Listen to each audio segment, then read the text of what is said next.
இந்த 5 வாக்கியங்கள் உங்க வாழ்க்கையின் ஒவ்வொரு நாளையும் மொத்தமாக மாற்றும் என்று சொன்னால் நம்புவீர்களா? காலையில் கண் விழிப்பதிலிருந்து இரவு தூங்கும் வரை நாம் ஒரு போர்க்களத்தில் இருக்கிறோம். மன அழுத்தம், கவலை, எதிர்பாராத பிரச்சனைகள். ஆனால் இவற்றையெல்லாம் சமாளிக்க ஒரு சீக்ரெட் கோட் இருக்கிறது. ஆம், நம் அன்பு நாயகம் ஸல்லல்லாஹு அலைஹி வஸல்லம் அவர்கள் நமக்கு கற்றுத்தந்த 5 சக்தி வாய்ந்த துஆக்கள். இந்த வீடியோவின் முடிவில் உங்கள் நாளை அருளால் நிரப்பவும், உங்கள் கவலைகளை நொறுக்கவும், உங்கள் வாழ்க்கையில் அமைதியை கொண்டு வரவும் 5 நம்ப முடியாத கருவிகள் உங்களிடம் இருக்கும். நீங்கள் தயாரா? வாங்க வீடியோவுக்குள் போகலாம். காலையில் எழுவது. தூக்கம் என்ற ஒரு சின்ன மரணத்திலிருந்து அல்லாஹ் உங்களுக்கு மீண்டும் ஒரு நாளை பரிசாக கொடுத்திருக்கிறான். சுபஹானல்லாஹ்! இந்த மாபெரும் வாய்ப்புக்காக அவனுக்கு நன்றி சொல்ல வேண்டாமா? அதற்காகத்தான் நாயகம் ஸல்லல்லாஹு அலைஹி வஸல்லம் அவர்கள் எழுந்தவுடன் இந்த நம்ப முடியாத துஆவை ஓதினார்கள். அல்ஹம்துலில்லாஹி அல்லதி அஹ்யானா பஅதமா அமாதனா வ இலைஹின் நுஷூரு. துஆவின் பொருள்: புகழனைத்தும் அல்லாஹ்வுக்கே. அவனே நாம் மரணித்த பிறகு உயிர்ப்பித்தான். இன்னும் நாம் அவன் அளவிலேயே செல்லக்கூடியவர்களாக இருக்கிறோம்.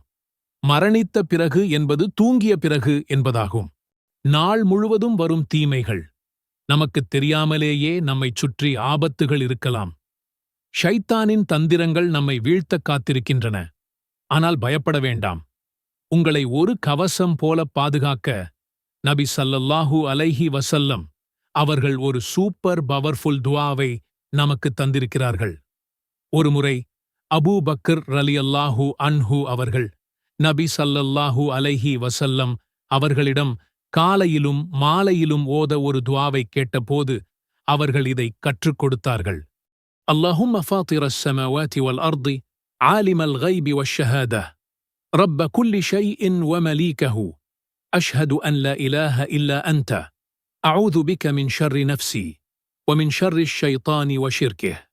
துஆவின் பொருள்: இறைவா, வானங்களையும் பூமியையும் படைத்தவனே, மறைவானதையும் வெளிப்படையானதையும் அறிபவனே, அனைத்து பொருட்களின் அதிபதியே, அரசனே, வணக்கத்திற்குரியவன் உன்னைத் தவிர யாருமில்லை. எனது மனோ இச்சையின் தீங்கை விட்டும் ஷைத்தானின் தீங்கை விட்டும் உன்னிடமே பாதுகாப்பு தேடுகிறேன். மூன்றாவது மிகப்பெரிய சவால்: நமக்குள்ளேயே இருக்கும் எதிரிகள், கோபம், பொறாமை, பெருமை. இந்த குணங்கள் நம்மை உள்ளிருந்தே அழித்துவிடும். இந்த உள்நாட்டுப் போரில் ஜெயிக்க இதோ ஒரு அசைக்க முடியாத துஆ.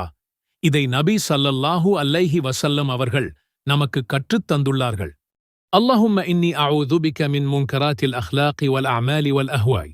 துஆவின் பொருள்: யா அல்லாஹ், தீய குணங்கள், தீய செயல்கள் மற்றும் தீய ஆசைகளிலிருந்து நான் உன்னிடம் பாதுகாவல் தேடுகிறேன். நல்ல செயல்களைச் செய்வது மட்டும் போதாது, தீய குணங்களிலிருந்தும் நம்மை காத்துக்கொள்வதுதான் உண்மையான வெற்றி. தொழுகைக்குப் பிறகும் தனிமையிலும் இந்த துஆவை உருக்கமாக கேளுங்கள். அல்லாஹ் உங்கள் உள்ளத்தை தூய்மையாக்குவான். இன்றைய உலகின் மிகப்பெரிய பூதம் மன அழுத்தம், கவலை, கடன், எதிர்கால பயம். இந்த பாரங்களையெல்லாம் தூக்கி எறிய வேண்டுமா? நபி ஸல்லல்லாஹு அலைஹி வஸல்லம் அவர்கள் கவலையாக இருக்கும்போது ஓதிய ஒரு துஆ இருக்கிறது. இதை ஓதினால் அல்லாஹ் உங்கள் கவலையை மகிழ்ச்சியாக மாற்றுவான் என்று வாக்குறுதி அளித்திருக்கிறார்கள். அந்த அற்புதமான துஆ: அல்லாஹும்ம இன்னி அஊது பிக மினல் ஹம்மி வல் ஹஸனி வல் அஜ்ஸி வல் கஸலி வல் புக்லி வல் ஜுப்னி வ ضلعித் தைனி வ கலபத்திர் ரிஜால். துஆவின் பொருள்: இறைவா, துக்கம், கவலை, பலவீனம், சோம்பல், கஞ்சத்தனம், கோழைத்தனம், கடன் சுமை, மற்றவர்களின் அடக்குமுறை ஆகிய அனைத்தை விட்டும் உன்னிடம் பாதுகாப்பு தேடுகிறேன். இறுதி மற்றும் மிக முக்கியமான சவால்: பாவங்கள். நாம் எல்லோரும் பாவம் செய்கிறோம். ஆனால் நம்மில் யார் சிறந்தவர் தெரியுமா? உடனடியாக மன்னிப்பு கேட்பவர்தான். பாவ மன்னிப்பு கேட்பதற்கே ஒரு தலைவர் இருக்கிறார். அதுதான் சய்யிதுல் இஸ்திஃபார். இதன் சிறப்பை பற்றி நபி ஸல்லல்லாஹு அலைஹி வஸல்லம் அவர்கள் சொன்ன நம்ப முடியாத ஒரு வாக்குறுதியை கேளுங்கள். யார் இந்த துஆவை முழு நம்பிக்கையோட பகல்ல ஓதி அன்னைக்கு சாயங்காலத்துக்குள்ள இறந்துடுறாரோ அவர் சொர்க்கவாசி. யார் இதை முழு நம்பிக்கையோட ராத்திரியில ஓதி காலைக்குள்ள இறந்துடுறாரோ அவரும் சொர்க்கவாசி என்று கூறினார்கள். சுபஹானல்லாஹ். இதைவிட ஒரு பெரிய பரிசு இருக்க முடியுமா? அந்த மகத்தான துஆ.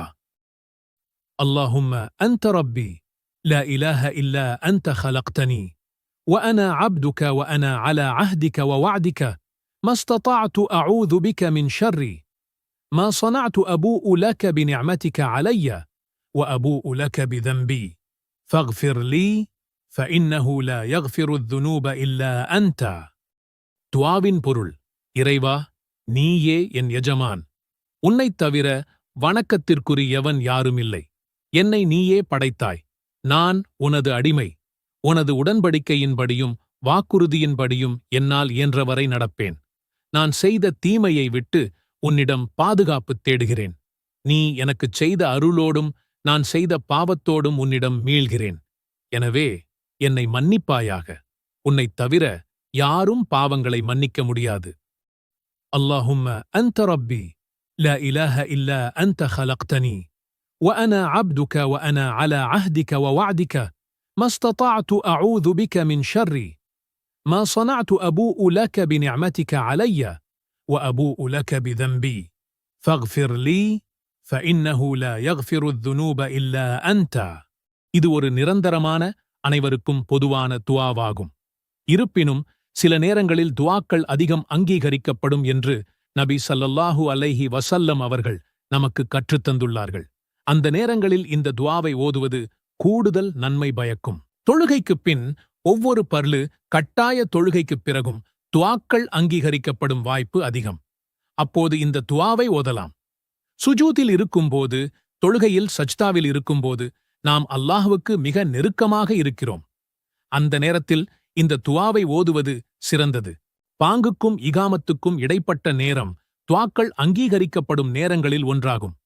இரவின் கடைசி பகுதி, அதாவது ஃபஜ்ரு தொழுகைக்கு முன் தஹஜ்ஜுத் நேரத்தில் அல்லாஹ் அடியார்களிடம் வந்து, என்னை அழைப்போர் யாரேனும் உண்டா, நான் பதிலளிக்கிறேன் என்று கேட்கும் நேரம். அப்போது இந்த துஆவை ஓதுவது மிகவும் சக்தி வாய்ந்தது. ஒரு முஸ்லிம் பயணத்தில் இருக்கும்போது அவன் கேட்கும் துஆ அங்கீகரிக்கப்படும். குறிப்பாக ஹஜ்ஜின் அரஃபா தினத்திலும் தவாஃபின் போதும் இந்த துஆவை அதிகம் ஓதுவார்கள். நோன்பு துறக்கும் நேரத்தில் நோன்பாளியின் துஆ அங்கீகரிக்கப்படும். ஆக இந்த சிறப்பான நேரங்களில் மட்டுமல்லாமல் உங்கள் மனதில் ஒரு தேவை ஏற்படும் போதும் அல்லது அல்லாஹ்வை நினைவு கூறும் போதும் இந்த துஆவை ஓதலாம். ஒரு துஆ அங்கீகரிக்கப்பட வெறும் வாய் வார்த்தை மட்டும் போதாது. சில முக்கிய அம்சங்களை நாம் கடைப்பிடிக்க வேண்டும். அல்லாஹ் நம் முன்னால் இருக்கிறான் என்ற உணர்வுடன் முழு மன ஒருமையுடன் துஆ கேட்க வேண்டும். வார்த்தைகளின் அர்த்தத்தை உள்வாங்கிக் கொண்டு ஓதுவது அவசியம். நான் கேட்டால் அல்லாஹ் நிச்சயமாக தருவான் என்ற உறுதியான நம்பிக்கை இருக்க வேண்டும்.